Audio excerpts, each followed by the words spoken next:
Alrighty, we'll go ahead and get started. Hello, and welcome to part 3 of our CANA Working Virtually Webinar Series. To access any of our past series webinars, visit the link shown in the Zoom window below. We understand that we're in challenging times right now, where many organizations are being required to figure out how to work virtually, remotely, and still accomplish their organizational mission. My name is Connie Mccroskey, and I'm the Director of Programs and Project Management at CANA. When CANA Advisors started in 2008, they made a decision that the organization would be a virtual one that supports other organizations in how they analyze, assess, and execute to make decisions. So you could say that working virtually has been built into CANA's DNA. And our why statement, why we do what we do, is to create an environment that allows our team and clients more time to focus on the things that matter most. This third installment really amplifies this why statement. Because as we talk, team, and virtually build connections, being parents and caregivers brings these ideas full circle.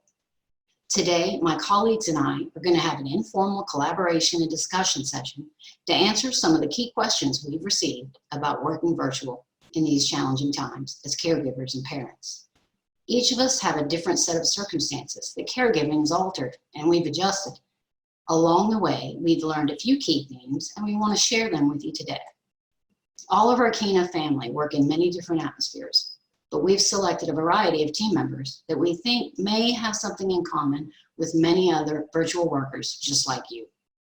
As we move through the dialogue, I'd like you to listen in, ask questions, and look for some key themes that I think you'll identify, like empathy, trust, and adaptability. I'm going to bring in several of my colleagues who will introduce themselves to you, and then we'll kick off with some questions that we've received from virtual workers like you. We anticipate you'll probably have more questions, so I suggest that you click the question menu option in the Zoom window so you can submit them and can track along with other participants as they ask. And you can also thumbs up those that interest you most. We'll select some of those questions to pose to the group today, and then we'll follow up on ones we don't get to. If you registered with your email address, we'll follow up with each person who asked a question in the chat thread independently.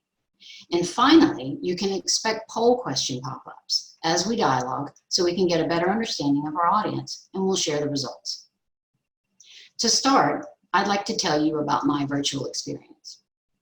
I've been working virtually since September 2018, and at that time, I only had a pet and a few home distractions to deal with. My entire program team is also virtual, spread across the country, and each team member has their own set of unique challenges of late. This past March, my mom came to visit, and due to the timing, we had to shelter in place together here in North Georgia.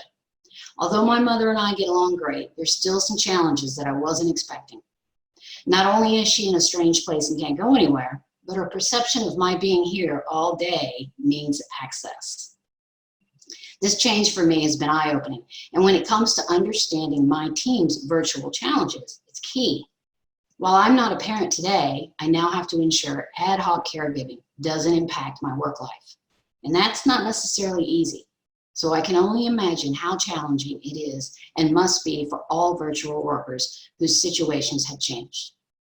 Whether you work in an office building or a home office, your family dynamic can change rapidly, but your career demands usually don't. Being virtual enables more flexibility, but as leaders, we have to lay the foundation to enable our team's success. So my current situation has taught me a lot about some challenges that my team may be facing as they have new challenges of their own, and we'll talk about some of those today. I think it's my job as a virtual leader to find ways to maintain focus on our mission, but also seek to understand my team's challenges. I believe it's vital that we build trust into our culture and allow flexibility to adapt to constantly changing environments. And now I'd like to let my colleagues introduce themselves before we jump into the first question. First up, Caitlin Warwick.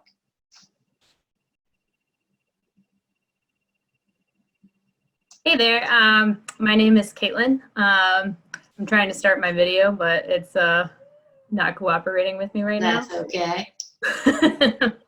I've got 2 young kids. My oldest is almost 3. My youngest is only 6 months old.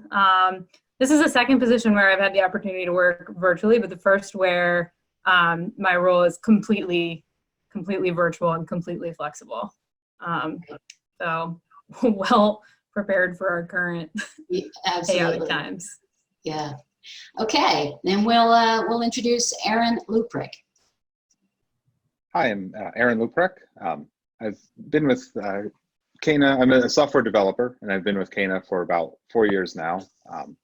And this is my first remote, full-time remote job.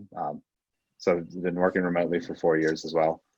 I live in Pennsylvania, and I have 4 children from ages 2 to 11.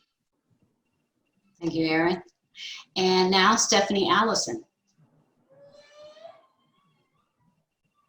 Hi, I'm Stephanie Allison. CANA is the second company that I've worked remotely for.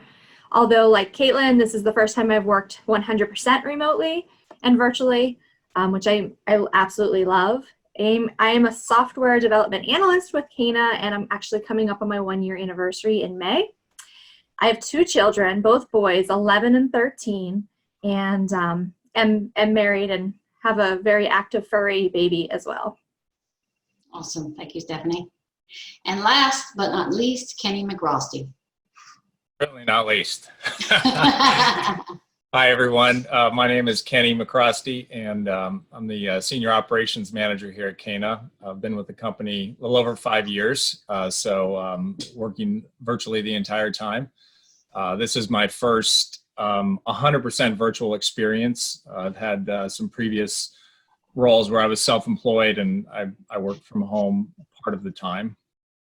I fall on the spectrum of children, and in between Connie and probably the rest of the panelists on here, I have 3 adult in high school, in college, and just out of college range. And so present a little bit different perspective that hopefully we can cover as well this morning. So thanks. Back to you, Connie. Thank you, Kenny. Okay, so we're going to jump into some questions. We are monitoring the Zoom chat and question Q&A if you've put any in, and we'll ask those as well. And I think by looking at some of the polling, we have a lot of virtual employees and one that spiked up about keeping work-life boundaries. I think we're going to touch on that today as well. So the first question I want to ask is to the team: how has balancing work and caregiving changed in the time of COVID-19, and what has stayed the same?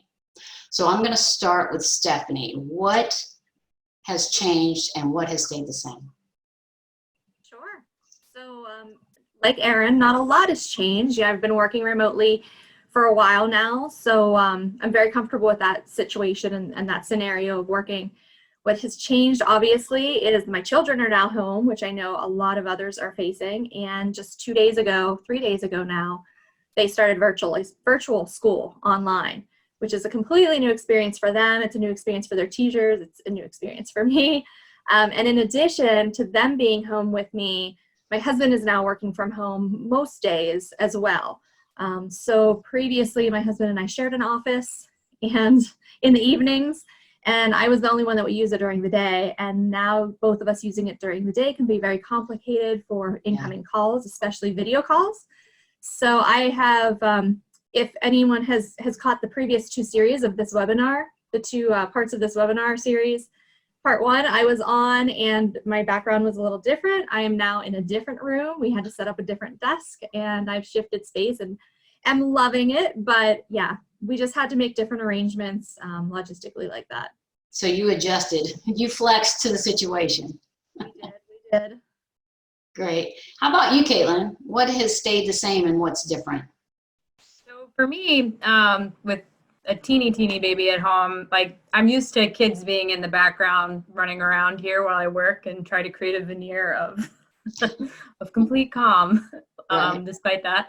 But that's a lot harder because right now, like, we don't have childcare. We usually have childcare. I usually have a nanny who we miss terribly, who's here during the day. And now, you know, like she's staying in place like we are. And yeah, I also have had to adjust to sharing workspace with my husband.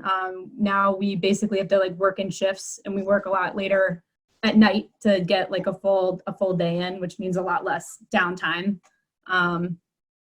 It's like, do you want like Netflix, work, or do you want a clean house? Pick one. Yeah, so that's our current reality.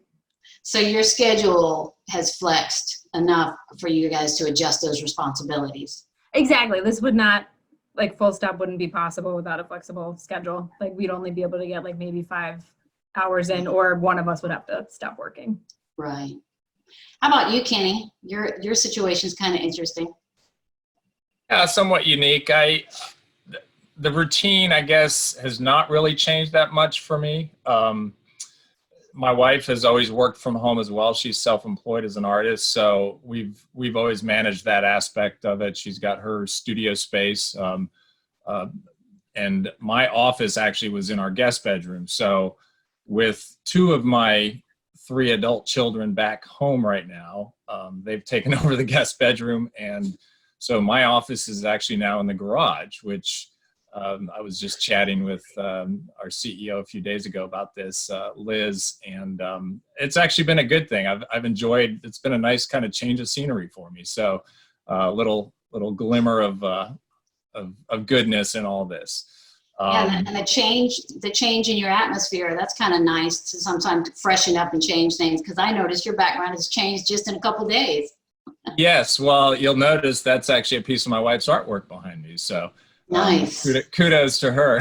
Yeah, it's awesome. But yeah, so there's definitely been some changes, and from a caregiver parent role, I'd say it's just the biggest thing for me is just more people at the house has equaled more demands in general. That's right. Different from, I know, those on the panel that have small children, but definitely. There's always demands. Yeah. And how about you, Aaron? What has stayed the same and what's different? So strangely, like the day-to-day routine is similar to before. My wife is a stay-at-home mom, so she does kind of the great majority of the child care. But the challenge is now all the 3 older kids who were in school before, now they're home all the time. And there's, all 6 of us are here all the time. And, I used to like to go to coffee shops, Starbucks or something like that to get, a few hours of work in just for a change of scenery. That's no longer an option. So that's the one big challenge. And then the 3 older children also are doing online school. Yeah. So that takes a little bit of, more effort as well. I kind of compare it to summertime, like when we shift from, as the kids get off school in the summer, they're home more, there's more distractions. So this is kind of like summer, only more intense, because we're of the limitations due to COVID-19. Right. Absolutely. So Aaron, I just wonder, for your kids, when they're online on their school, if they're having school online and you're working online, are there ever any technology challenges and they're calling you out of your office because they need help to fix stuff? Yeah, that has happened. Yeah, and it hasn't been as bad as I think some people have had it, but yeah, there have been a few cases where something doesn't work and they need to take a look at it, with their different devices or laptop or whatever. Yeah. Yeah. So I think that makes me think a lot about another question that we have that's pretty popular about keeping your focus and composure in the middle of family-related distractions. So we all know, and I especially know it now, there's a lot of times people are, hey, I need your help, or hey, what are you doing? Especially when I have a 79-year-old who wonders why I'm sitting talking to my computer all day. So she doesn't mind asking me to come help. So I'm wondering, how do all of you keep your focus and composure? And let's start with Kenny. So this is a trick that I use when I work in coffee shops. Like Aaron, I like to get out and when in a regular world and go to the coffee shop for a little bit of change of pace. And I love coffee. So I use noise canceling headphones. And I've found with my adult children around, and the TV may be going because they're on a different schedule, or they may be upstairs blasting music or something. So I just throw on the old headphones and go into my own little world. So that's been a lifesaver for me. Yeah, I guess that's probably my number one thing. With how I stay focused. So they don't ever come busting into the garage looking for you. Well, the garage actually is our like 90% of the way in and out of the house. So they are constantly coming through here. Yeah. And actually, I guess a second thing is just, I mean, a good tip is just very clear communication with the rest of my family on kind of what I need to do. And they respect that. They don't necessarily talk to me every time they come through. They just go in and out, and makes it a little bit easier. But so you definitely set your boundaries. Yes, that's important, very important, and probably easier with older adult children than little kids don't always understand the boundaries. I know. Yeah. So speaking of little kids, how about you, Caitlin? What do you do? We try to have very like visual signifiers that were unavailable. So, you know, when it's our 4-hour block of uninterrupted time, like doors locked, it's shut, you know, nobody comes in. And that took some adjusting too, because normally when Ryan and I are both home, like I can, if I need help, like we're used to being able to like tag somebody in, because, you know, managing 2 kids can be hard. But we had to basically like buck up and be like, all right, like when it's your turn, somebody's not bleeding, you figure it out. So the other person can get that uninterrupted time. I think also just, I don't know, like as a mom and the person in our family who's the one who's usually like the primary parent on deck, it was really hard for me to let go when it was my turn, because I hear, you know, my youngest crying or my oldest crying, anybody crying. I'm like, I got it, like mom to the rescue, like move aside. But I can't do that right now. So Ryan and I have been having kind of like end of the night like debriefs where we kind of compare notes, talk about like strategies, what's working, what's not. And that really helps, because I know like, okay, we're on the same page. He can handle it. It's fine. Yeah, and that's a great tip. You guys are like doing instant lessons learned every day. Yeah. This is what's working. This is what isn't. Let's write this down, and we can carry it forward, because in some states, the shelter in place may last longer than others. And if you guys ever have to work virtually together in the future, that's going to be great. Yeah, for sure. I mean, just making sure he feels supported, you know, too. Like I've had a little bit of practice doing this, and just watching that nobody's creeping into the other person's time. Everything feels fair. Yeah. Because we're still going to be together after all of this. That's awesome. You know? How about you, Stephanie? I'll echo a little of what Kenny said with communication. I think that's the biggest thing. My kids are kind of a little older, but not adults. So I think a few of you may have seen, a few of our CANA team may have seen my oldest walk in a little earlier during a meeting because he wanted to pet the dog that was in my room with the door closed. He just wandered in. Every now and then the door will crack open and you'll see a little phone float in, or something that someone's trying to give somebody start floating in. By communicating. And I found that because my meeting schedule is so different, it varies day to day, and my husband's work schedule is different day to day, we kind of have to make that planned every morning. We have to talk, and I have to say, okay, this is what time my meetings are. This is when I can get you lunch. And just taking that time and letting them know that ahead of time, so they don't start at 10 a.m. walking in every 15 minutes asking when they get to eat, that kind of thing. So communication is definitely the key. And then as far as kind of staying on task and keeping my focus, I always have a list of tasks that need to be done for the day or for the week, so that if I do get pulled away, if I do get distracted, when I come back to my desk, it doesn't take me long to dive right back in and know exactly where I need, where I need to pick up. Yeah, with all the signals that we're getting, you know, from the computer and out, you know, outside with family and children, animals, you do get up from your computer with all these things going on, and you forget, though, I need to finish those things, and you come back and it's like, oh my God, what was I working on? I have 20 screens open. So that is a good tip of making that list. This is what I'm doing today, and I'm going to follow those up when I come back. That's a great tip. Erin, how do you keep? I'm sorry. What? I was going to say, if you don't mind me throwing one more thing out there, if your kids are old enough to kind of take some responsibility, don't be afraid to put tasks on them. For instance, we've had a couple, Caitlin's giving the thumb up. Good tip. We've had a couple things happen where we had something delivered that we knew was coming, or we had another family member coming to drop something off. So if I give my kids a heads up on that, they can take care of that and tackle that without me even having to walk away. Yeah. We just had a surprise visitor, a grandparent bringing Easter candy, and we didn't know they were coming. So I actually was trying to get into this call and had to step away for a minute. But yeah, if your kids can do it, throw some tasks on them, throw some chores on them, let them take that responsibility so you can stay focused and get your work done. Yep, that's a good idea. Can I borrow one of yours? Yeah. Okay, how about you, Aaron? How do you maintain your focus and composure? Yeah, so to kind of echo what a lot of people have said, I think setting boundaries is really big. And you know, with small children, you kind of have to demonstrate that, you know, because they're not necessarily going to get it when you explain it. And you know, a great thing is if you have a door if you can go into a room with a door, that's great. If it's a locking door, that's even better, you know, because if you have a meeting, it's great to lock it, because otherwise they'll just come in.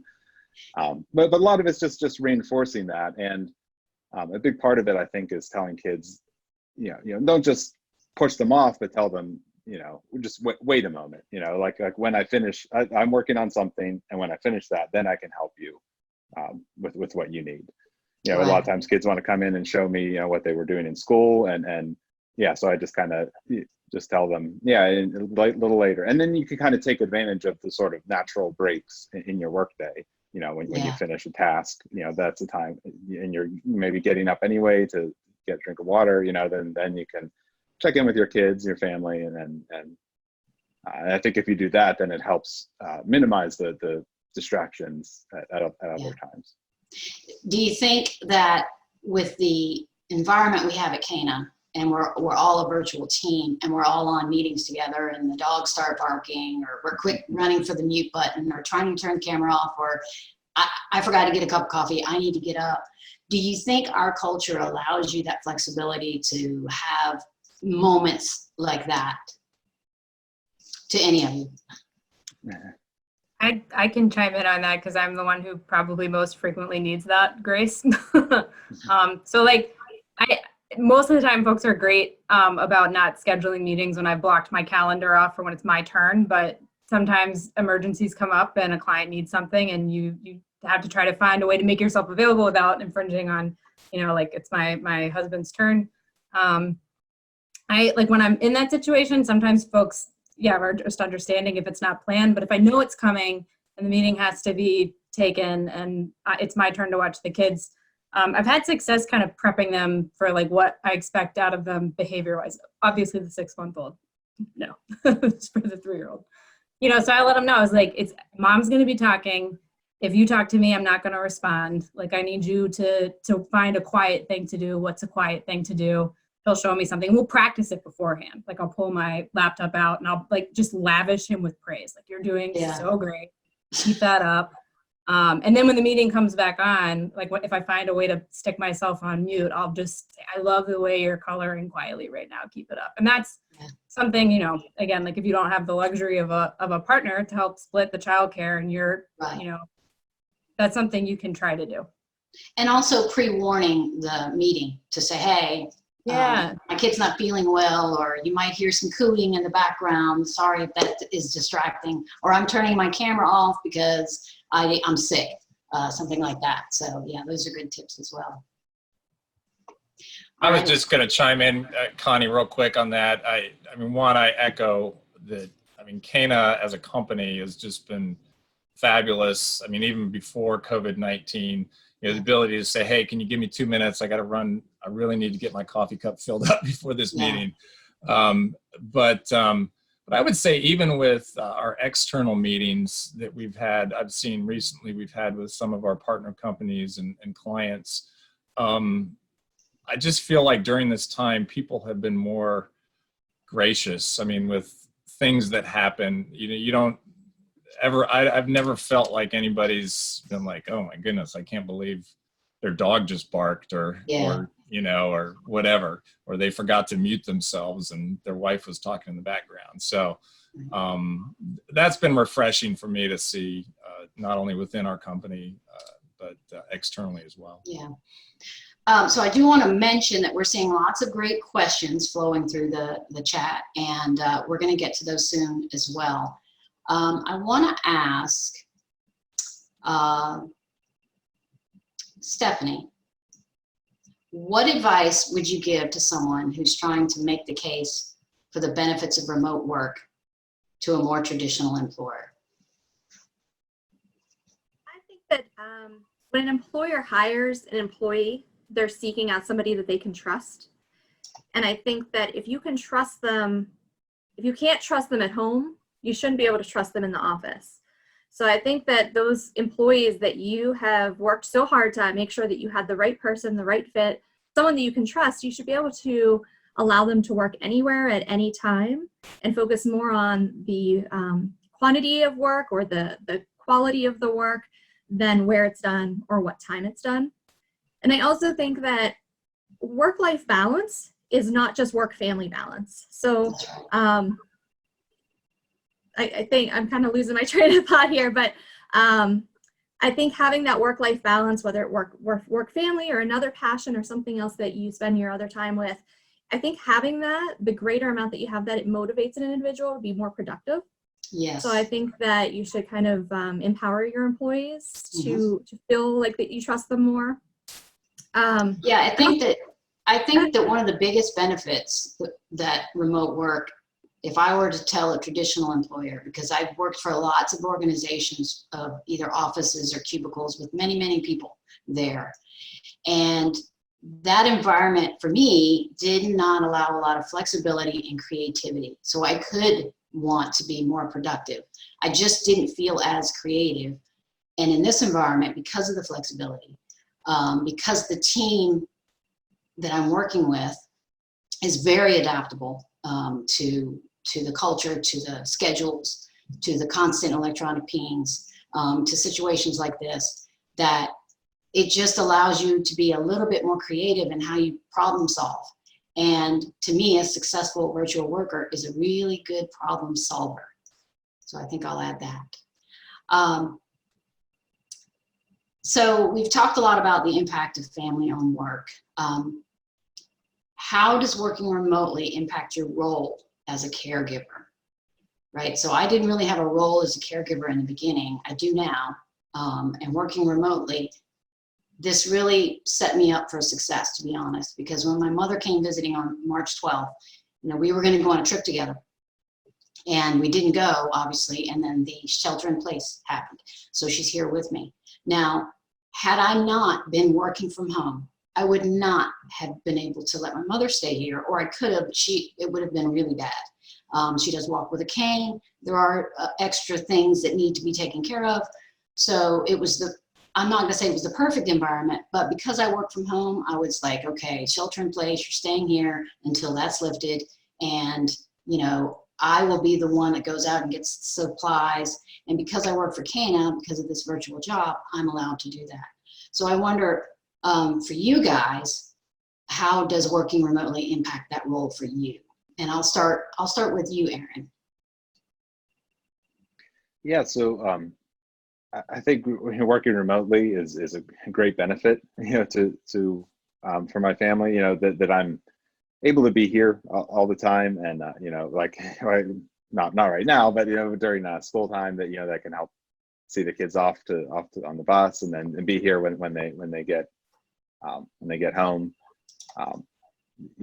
Just having that flexibility has been a great benefit. And so I'd like to encourage people, especially if you're kind of pushed into this situation by COVID-19. It's a terrible situation, but that's one maybe benefit, is that now you have an opportunity to spend more time with your family, and the commute time, that's which could be a little or a lot, depending on your work, but that's eliminated now, and you have that time back. Right. So yeah. Okay, so I think we need to move to the questions that we received online. Looks like one of the questions are, what are some challenges with working remotely as a caregiver? So what are your challenges? What are your big challenges? Let's start with you, Kenny. Yeah, I mean, like I said in my intro, or earlier on, I don't feel like a lot changed for me, but when I think about having, you know, 3 adult children back in the house, I think some of the straightforward stuff is relatively easy for me, and I've been able to get through that. Actually, How about your recently- sanity? I'm getting there. I'm getting there. But interestingly enough, one of my biggest challenges, probably just with from a caregiver's perspective, is just the emotional demands of, Yeah. of adult children. It's not their physical demands that they need to be fed, although sometimes I think they're 5 years old, you know, and they're demanding where's dinner. But just the emotional demands. I mean, they have things that they're going through as well. They miss their friends. They can't hang out with their friends. They can't do their normal activities, and they don't have the outlets. So a lot of that gets put back on myself and my wife. And, you know, and I, rightly so, I can't expect my wife to bear the brunt of all those demands that go throughout the day. So, Yeah. so that's sometimes a challenge. There are times during the day that I need to kind of just step away, and maybe I choose to do that at my lunch break or whatever, and I'll say, hey, I'll talk to you about that later, and we'll deal with that. So that's probably my biggest challenge. Okay. How about you, Caitlin? What's your biggest challenge? I think it's probably because I'm newer to this, so I actually want to punt this back to like the folks who've been working with CANA longer. I really struggle keeping a fence around work. So it hasn't panned out, I guess, in the way some of the questions like might presume, like, oh, I can't focus, I can't get stuff done. Really, it's just that constant availability that allows us to be so flexible. Like, given that I'm like a type A achiever, like I feel this impulse to respond to everything. And I really feel like I'm always working. And as much as I love, you know, and cherish that I haven't missed a single first with my youngest, like I did, you know, with my oldest, you know, like I got to see his first crawl because I'm home. Like the first time he was babbling, and that's so awesome. Like I also feel like I'm distracted when it's my turn to hang out with the kids and in the evening, because I don't know. I'll stop there because it's just too easy for me to ramble about this. But I'm really curious how you guys deal with that. Yeah, and I think as especially with Kate, I don't know if we've mentioned this, but we're distributed all over North America. You know, so we're multiple time zones, and you know, people have different working patterns. You know, some people get up very early, and some people work late. So basically, at almost any time of the day, there are messages coming in from someone, you know, about work. And it kind of gives the impression that people that everybody's working all the time, when really that's not the case. You know, people are taking breaks, but you know, you could, you know, be on your phone 24/7, and so so in the same way you have to set boundaries with your family, with work, you have to set boundaries with work for your family. So, you know, in the evenings, if you're not working, you know, just, you know, put the phone away or mute it or something, and you know, kind of give yourself permission to not answer everything immediately. Yeah. And I think that's where like asynchronous communication is key. You know, being able to, you know, not everything requires an immediate answer. You know, so email you can send a message, you know, when you have it, and then you know, check it later, and just make sure that your coworkers have everything that they need to you know, so that so that people have the work you've done is sent to someone, and this is where communication comes in. That you communicate what you've done, so that people don't have to bother you, you know, at 10 o'clock at night or something like that. Right. Yeah. I do want to remind the webinar attendees to please keep asking questions, and thumbs up for the ones that you want us to answer today, if we can. And I'm going to grab one of these questions now. Let's see. Is there anything you make an effort to avoid, in particular, to make the workday better with them, family members at home with you? So is there anything you make an effort to avoid, in particular, to make the workday better with your family at home with you? Stephanie? Don't know that I would say there's anything, I can't think anything off the top of my head I look to avoid, but like I said before, discussing with them every morning what my schedule is, I guess, so we can avoid those interruptions. I let them know what my schedule is. I lock the door if I need to during a meeting. But other than that, I do let them, actually, with my 13-year-old, I've told him now that he needs to text me to ask me if he can come in the room so that he's not just running in.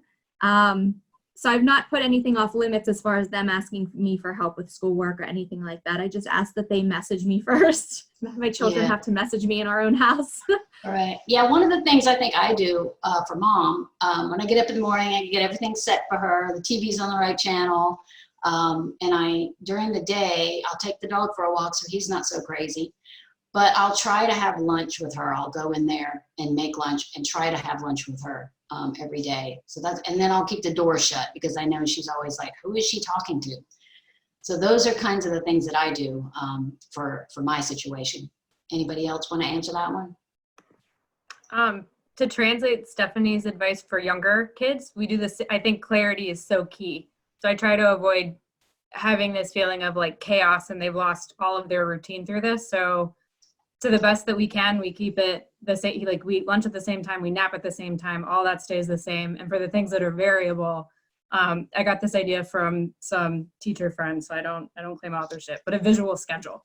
It doesn't need to be fancy or Pinterest worthy. I literally just sketched mine on a notepad with James, like, okay, first it's dad taking care of you.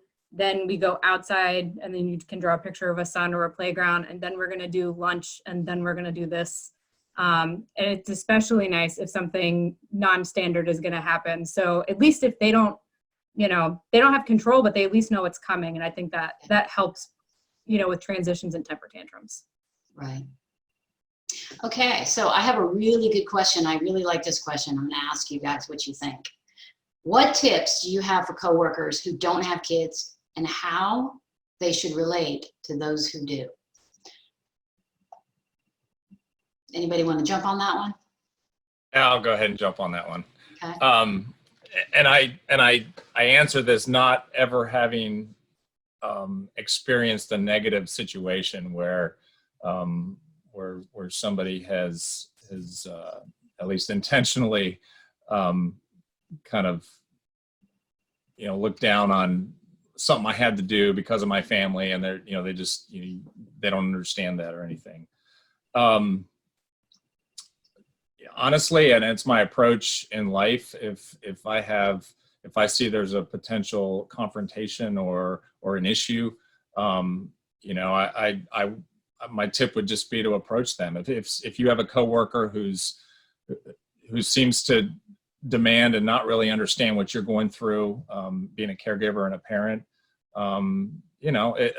if they're receptive, I know some people can be non-receptive to those kind of talks, but just be upfront with them and say, hey, I'm really going through a lot right now. I don't normally have, like with Caitlin, I'm sure I don't normally have to give, that kind of attention because I have a nanny here, but I'm having to do this now. So, can you give me a little bit of space?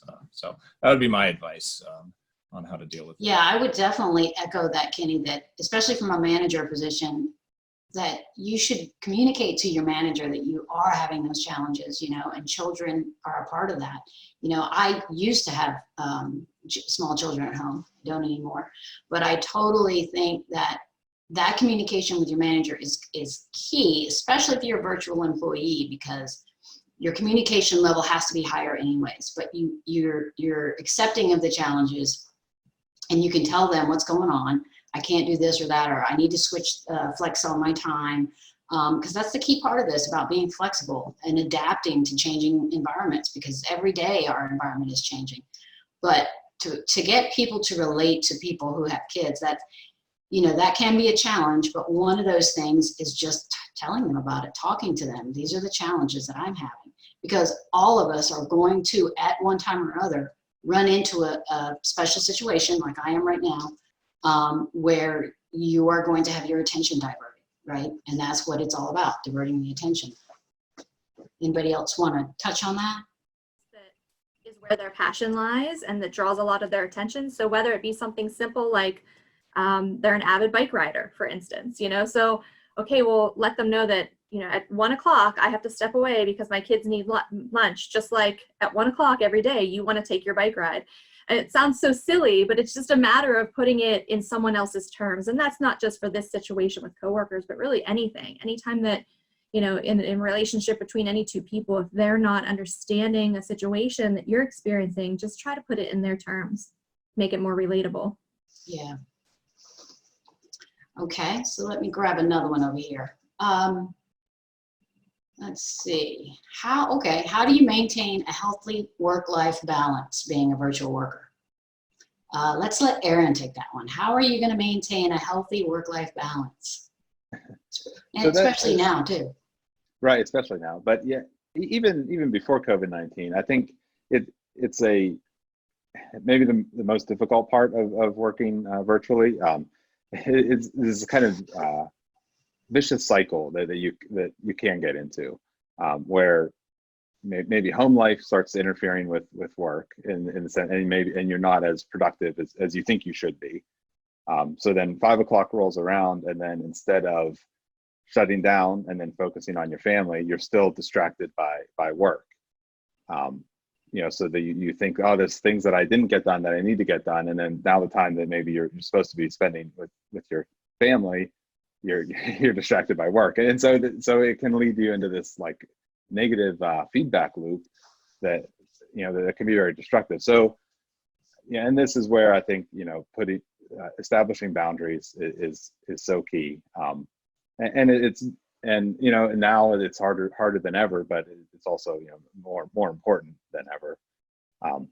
Just being able to focus on work during, and I guess this is maybe scheduling is a big part of this, right? If you can, it's not always possible, but if you can establish patterns of this is work time and then this is family time, that helps a lot. Yeah, and establishing your space, right? This is my office. Right. This is where I come to work. And for me, I think turning off the electronic pings at a certain time, or using the collaboration tools that we have pretty effectively, or putting it on snooze, being able to turn it off. Now, like Caitlin, her schedule, she's flexing her schedule so that she can work at different times of the evening. And in that case, she might have access to her colleagues that are working on the same product, or she might not. But another key to that would be that Caitlin would say, hey, I'm going to be working later, probably 8, 9 o'clock or whatever, and I'm wondering if I might have a little bit of your time. And I would flex to support Caitlin for that requirement. But I think establishing the boundaries of space, establishing the boundaries with your family that might need access to you, and turning off the pings during the time that you say you're not working. You have to turn it off then, because for us, that could be different times. So I wanted to ask this one. I thought this was a great question too. So and I'll let any of you tackle this one. What would you say to companies who are basing their estimation of productivity possibilities with remote teams on remote work in the era of COVID-19? So is this a good example for working remotely? I'm going to say no, but your opinions may be different, but I don't think it is. I think this has added a little bit of strain, a little bit of stress. And if people have been instantly pushed at home to work virtually, and some people don't like it. Look, some people start working from home and they're like, you know what, this isn't for me. And in that kind of situation, that really makes it difficult and challenging. And so I hope that companies are not using this as an estimation of productivity possibilities. What do you guys think? Caitlin, what do you think? Strong opinions on this. Yeah, I normally have childcare, so cannot, at least for working parents, base this time. But I mean, that said, I'm still surprised at how much we're getting done. Like, I'm still like meeting the same sprint commitments, but also like, I don't know how sustainable that is either, because all the things I usually do to like take care of myself and my house are suffering. Yeah, I would echo what you said, Connie. I don't think this is a good basis. There are some pieces, obviously, just the internal things about establishing a work environment at home and maybe setting some of those boundaries. I was going to say earlier, I mean, one of the things I do every morning is I get up, I take a shower, I get dressed just like as if I was going to go to the office, type of thing. Well, maybe a little more casually. I do wear flip-flops during the summer. But yeah, I mean, you don't have all the, as Caitlin just said, there's so many other things in a normal environment that would be, help us take care of our children. And we might have other demands. We might have kids who are involved in sporting events. So we might have to leave at 3 p.m. to go watch our son or our daughter's, basketball game or something. So we don't have that stuff going on right now. So this is kind of a fairy tale work from home scenario right now. So, but maybe it's a start for companies evaluating working from home, but certainly not entirely realistic. Do you think it's gonna change a lot of people's mind about working, their thought that they thought working from home was going to be so great, and now that some people are forced to, they're like, oh, wait a minute, I kind of want to go back to an office with other people. Yeah, I think so. I think it's gonna, because every time I tell people I work from home, everybody's like, oh, that is so cool. You are the luckiest person ever. Right. And, and I'm like, well, it's, I mean, I agree because I'm used to it, but yeah, I think there are people who are going to be like, ooh, this is not what I thought it was going to be. So right. It's a very good point.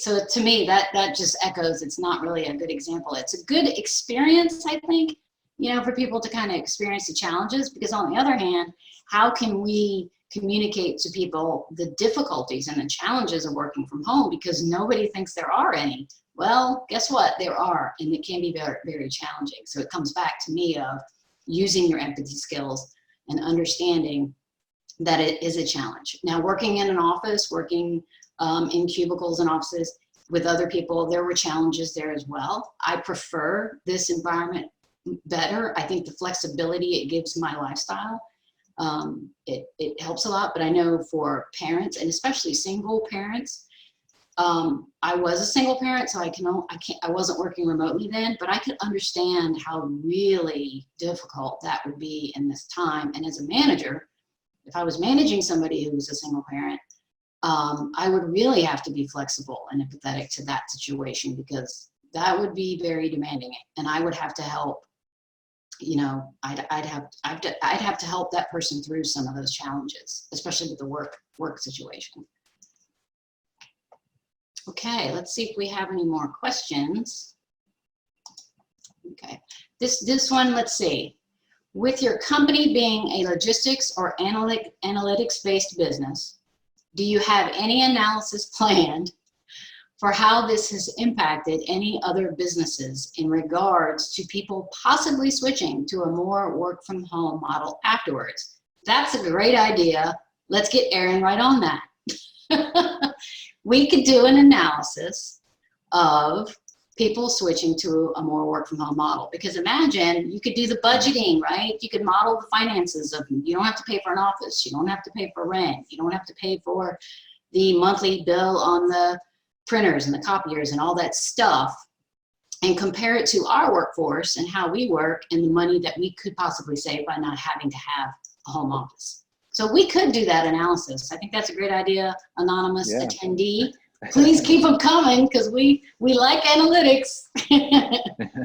Yeah, obviously we haven't done any analysis on that in particular yet, but yeah, I can't see how this could not change society as far as driving, inspiring more people to work from home.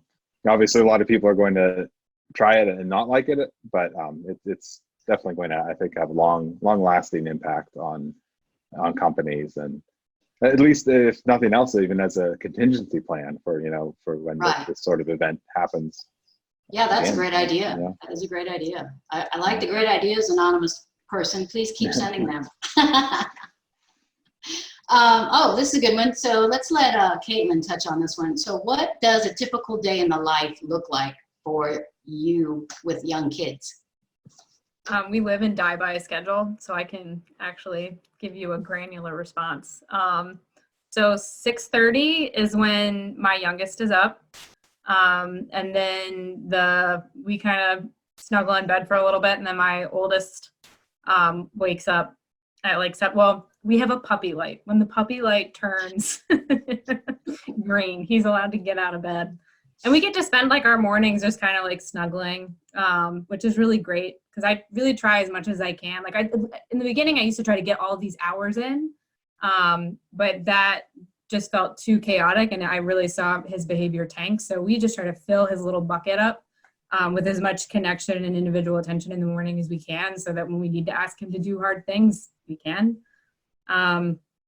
So we all sit at the table to do breakfast together, and Ryan and I will try to tag in and out up until 8:30, to kind of get dressed and take care of ourselves for a little bit. And then 8:30 to noon is my shift most days. So I come in here, lock the door, and try to bang out as much work as I can. And in the interim, the kids are still on their schedule where 10 o'clock snack every day, and, 12 o'clock is lunch every day. 1 o'clock is time for James's nap every day. 12 to 5 is my husband's turn. And then when it's my turn, I try to keep the kids outside as much as I can. Yeah. That helps a lot. And wears them out. It definitely does. It keeps them happier. It makes me happier. It's restorative for me. And then what else? Oh, it's a weird tip that maybe only works for my kids, but if it helps you, if he's just like losing his mind, for some reason going into a smaller space, if we are trapped indoors because it's too cold, that just seems to help. It just brings the energy down. So if you do need to take a conference call and you've got the kids and you can't throw them outside, try that. Right. And then we try again, like when they're winding down for the evening, like around like 5 to 7, I put my phone in another room. I don't want to look at it. I don't want to respond to any beeps. I need to tag you guys about how to turn their notifications off. I don't know how to do that. Then we sit. It's really important to me to have us like at the table together. Again, like a connection sandwich, like start and end the day with as much connection as you can. Yeah. And that's the great part. So Stephanie, what was that tip you had about keeping your kids up late? So my kids are 11 and 13, so this might not work for everybody at all ages, but I have found that the later that you let your kids stay up at night, the later they will sleep in the morning, and then I'm able to get up and I can start working and there's no interruptions at all. I've actually found that my oldest one or two nights in a row stayed up till about 5 a.m. And he was keeping the little one awake, and when the sun started to rise, the little one said, "We better go to bed before mommy gets up." So but it works. It's helpful, but not for all ages maybe. Yeah, and in my case, my mother and I have a little nightcap in the evening, so that kind of alleviates some of our stress. I want to answer this question that was popped in here. Can you talk about accommodating parents and caregivers from the management perspective? And so from my perspective, it's just like, listening to Caitlin and Stephanie and Kenny and Aaron talk about their families and how they're dealing with the situation both before and now. For me, establishing those priorities, establishing what we have to deliver to our customers who are very demanding, and as long as I establish those things that we need to deliver, and we delineate who needs to help us deliver them, in this case, this is our program team, and they know what those things are that we need to deliver, I'm not going to tell my team when they have to do those things. I may tell them when the deadline is or when we need to start thinking about a deadline, but they know they have to help get those things done. And it's not just one person. It's an entire team, a group of people that are accomplishing these objectives for that program or project in that situation. And so for Caitlin and Stephanie and Aaron and Kenny, they get communicated those things that need to be done. And if they have any issues with getting those things done, then obviously that feedback loop will come back to me to say, I can't meet those objectives, or I need help. And if it comes down to I need help, it's my role as a manager or a program manager to make sure that they get the help that they need to accomplish that objective.